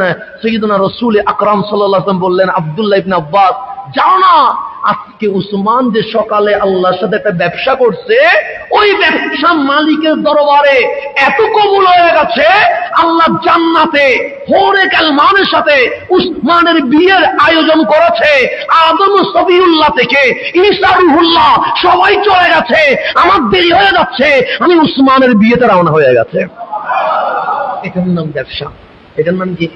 ব্যবসা। সকালে ব্যবসা করলেন আল্লাহর কাছে, আল্লাহ রাতে জান্নাত আয়োজন করা শুরু করে দিয়েছেন। আমার রাসূল বলছেন, আব্দুল্লাহ ইবনে আব্বাস, তোমার প্রশ্নটা পরে করিও, আগে আমি একটু উসমানের আয়োজনে যাচ্ছি। কেন? আল্লাহ শুধু 1-এ 70 দিবে বা 700 দিবে তা নয়, এমন কবুল উসমান হয়ে গেছে, উসমান আল্লাহর দরবারে এমন রিসিভ হয়ে গেছে, আল্লাহ জান্নাতে উসমানের সম্মানে হুরের সাথে উসমানের বিয়ের আয়োজন করেছে। এখানে চিফ গেস্ট হচ্ছে নবী রাসূলরা। আদম সফিউল্লাহ থেকে ঈসা রুহুল্লাহ চলে গেছে, আমার একটু লেট হয়ে গেছে, সেজন্য তাড়াহুড়া করছি। তোমার যত প্রশ্ন আছে পরে এক সময় করা হবে, আমি আগে উসমানের বিয়েতে চলে যাই। কেন? আয়োজক যেহেতু আল্লাহ, আমি তো মেহমান, তা আল্লাহর আয়োজনে দেরি করার কোনো সুযোগ নাই। উসমান জুন্নুরাইন ব্যবসা করছে কার সাথে? আল্লাহর সাথে। সেজন্য মাঝে মাঝে আপনি আমি আল্লাহর সাথে কি করতে হবে? ব্যবসা করতে হবে। সেজন্য আল্লাহ বলছেন কোরআনের মধ্যে, ফামিনহুম শাকিয়ুন, তাদের মাঝে রয়েছে কিছু হতভাগা, ওয়া সাঈদুন, আবার তাদের মাঝে কিছু রয়েছে ভাগ্যবান। আল্লাহ বলছে আমাদের মাঝে ফামিনহুম, মিনহুম মানে আমাদের মাঝে, শাকি, শাকি মানে যাদের আফসোস আছে, হতভাগ্য আছে, আর তাদের সাঈদ যারা ভাগ্যবান আছে। ফাআম্মাল্লাযীনা শাকু, যারা হতভাগ্য, ফাফিন্নার, তারা জাহান্নামে চলে যাবে। ওয়া আম্মাল্লাযীনা সুঈদু, যারা ভাগ্যবান, ফাফিল জান্নাহ, তারা জান্নাতে চলে যাবে। সেজন্য আল্লাহর আজকে আমাদের দাওয়াত হচ্ছে, আল্লাহ যে আমাদের সাথে যে ব্যবসার চুক্তি করছে, যে ডিল করছে বিজনেসের, সেই ডিলের মধ্যে দুইটা শর্ত। একটা শর্ত তুমিনুনা বিল্লাহি ওয়া রাসূলিহি, আল্লাহ এবং রাসূলের উপর ঈমান আনতে হবে। সেটার ব্যাখ্যায় আমি বলেছিলাম, আর্মি উনিও বাংলাদেশের নাগরিক, উনি ওনার মতো চুল কাটতে পারে না। পুলিশ উনি বাংলাদেশের নাগরিক, উনি ওনার মতো ড্রেস পরতে পারে না। চাকরিজীবী উনিও বাংলাদেশের নাগরিক, উনি ওনার বসের হুকুমের বাইরে চলতে পারে না।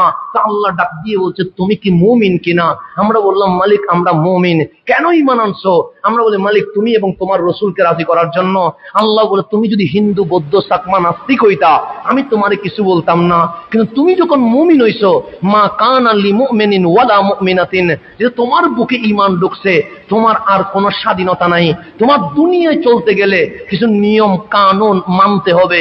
মালিক নিয়ম কানুন গুলো কি? আল্লাহ এবং রাসূল যখন কোন বিষয়ে ফয়সালা দিবে, এর বাইরে গিয়ে তোমার আর নতুন কোনো কিছু পছন্দ করার কোনো সুযোগ নাই। কারণ দুনিয়ায় 30-40 বছর আমি আল্লাহরে দিয়ে দাও, আমি আল্লাহ তোমাকে কবর থেকে হাসর তক জান্নাতের স্বাধীনতা দিয়ে দিব।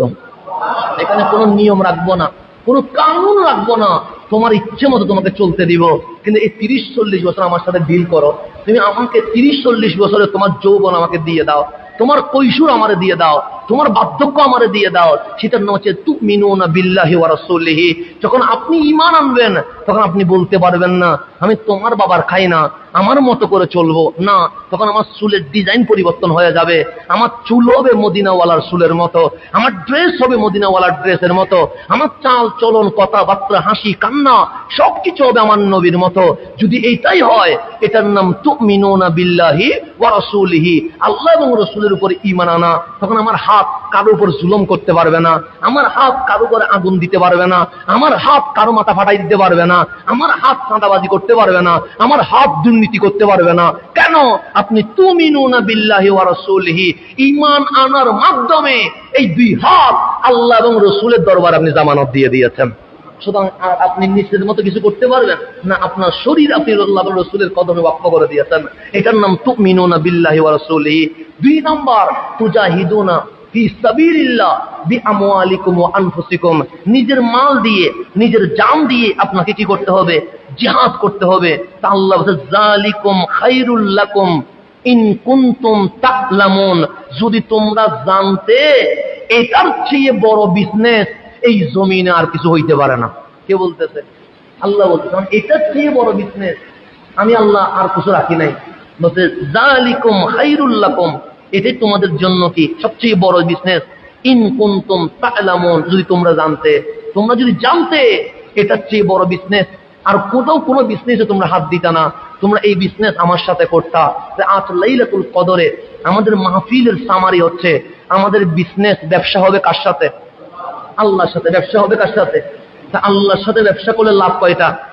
4টা। একটা হচ্ছে জাহান্নামের আগুন থেকে মুক্ত, 2 নাম্বার জীবনের গুনাহ মাফ হওয়া, 3 নাম্বার জান্নাতে যাওয়া, 4 নাম্বার জান্নাতের ভেতরে চিরস্থায়ী একটা আবাসস্থল বানিয়ে দেওয়া। লাভ কয়টা? 4টা। ব্যবসা হবে সূত্র কয়টা? 2টা। একটা হচ্ছে তুমিনুনা বিল্লাহি ওয়া রাসূলিহি, আল্লাহ এবং রাসূলের উপর কি দেওয়া? ঈমান আনা। 2 নাম্বার তুজাহিদুনা ফি সাবিলিল্লাহ, আল্লাহর রাস্তায় জিহাদ করা, প্রচেষ্টা করা, বিআমওয়ালিকুম, সর্বপ্রথম মাল দিয়ে। তার উপর যদি প্রয়োজন হয়, যেমন আজকে ফিলিস্তিনের জিহাদ চলছে, তখন যদি জান দেওয়া লাগে, তখন অবশ্যই হাসতে হাসতে কি দিতে হবে? জান দিতে হবে। এই 2টা জিনিস যদি করা যায়, আল্লাহ বলে যালিকুম খায়রুল লাকুম, এর চেয়ে ভালো কোনো ব্যবসা হইতে পারে না। লাইলাতুল কদরের রাতে আমাদের আলোচনার মূল সামারি, আমাদের ব্যবসা হবে কার সাথে? ব্যবসা কয়টা শর্তের উপরে? 2টা। 1 নম্বর হচ্ছে আল্লাহ এবং রাসূলের উপর ঈমান আনা। তাই ঈমান মানে শুধু কালিমা পড়া না, আমার চুল থেকে নখ পর্যন্ত আল্লাহ এবং রসুল যে গাইডলাইন দিয়েছে ওই গাইডলাইন মোতাবেক চলতে হবে, এর বাইরে যাওয়ার কোনো সুযোগ না। এটার নাম তুমিনুনা বিল্লাহি ওয়া রাসূলিহি। 2 নম্বর, আল্লাহ যে আমাকে সম্পদ দিয়েছে সেই সম্পদের কিছু অংশ ইসলামের জন্য কি করতে হবে? ব্যয় করতে হবে। আর যেখানে আমার জান দিলে দিন কায়েম হবে সেখানে আমার জানটাও কি করতে হবে? দিতে হবে। তা আল্লাহ বলে এই 2টা কাজ যদি করতে পারো আমি তোমাকে জাহান্নাম থেকে মুক্ত করব, জীবনের গুনাহ মাফ করে দিব, বিনা হিসেবে জান্নাত দিব। শুধু জান্নাত দিব তা নয়, জান্নাতের ভেতরে তোমার স্বপ্নের বাংলো আমি আল্লাহ নিজে নির্মাণ করে দিব। তাহলে এখন এই আয়াতের উপর আমল করা যাবে কি যাবে না? যাবে ইনশাআল্লাহ। রব্বে করিম যতটুকু আমাদের পক্ষে আলোচনা করা সম্ভব হয়েছে ততটুকুর উপর সর্বপ্রথম আমাকে আমল করার, এরপর আপনাদেরকে আমল করার জন্য তৌফিক নসিব করেন। 24 রমজান রাত্রে আমাদের বিষয় হচ্ছে কলব। বিষয় কি? কলব। এটা মনে রাখবে, এটা খুব গুরুত্বপূর্ণ বিষয়। কারণ রমজান মাস 2টা কারণে দামি, একটা কোরআনের কারণে দামি, একটা রোজার কারণে দামি। এই 2টা জিনিস কলবের সাথে সম্পর্কিত। কলব ছাড়া এগুলো কাজ করা যাবে না। সেই জন্য আপনারা মন মানসিকতা একটু প্রস্তুত নিয়ে আসবেন। কিছু হয়তো বা কঠিন কথাও আসবে, আমি চেষ্টা করবো এটাকে কি করে দেওয়ার জন্য, সহজ করে দেওয়ার জন্য। আমাদের আলোচনার বিষয় থাকবে কলব। প্রয়োজন আপনারা খাতা কলম নিয়ে আসিয়েন, প্রয়োজনে যেন আমি আপনাদেরকে ক্লাস সিস্টেমে কি করতে পারি, কথা বলতে পারি। কারণ এমনি চিল্লাইয়া যাওয়া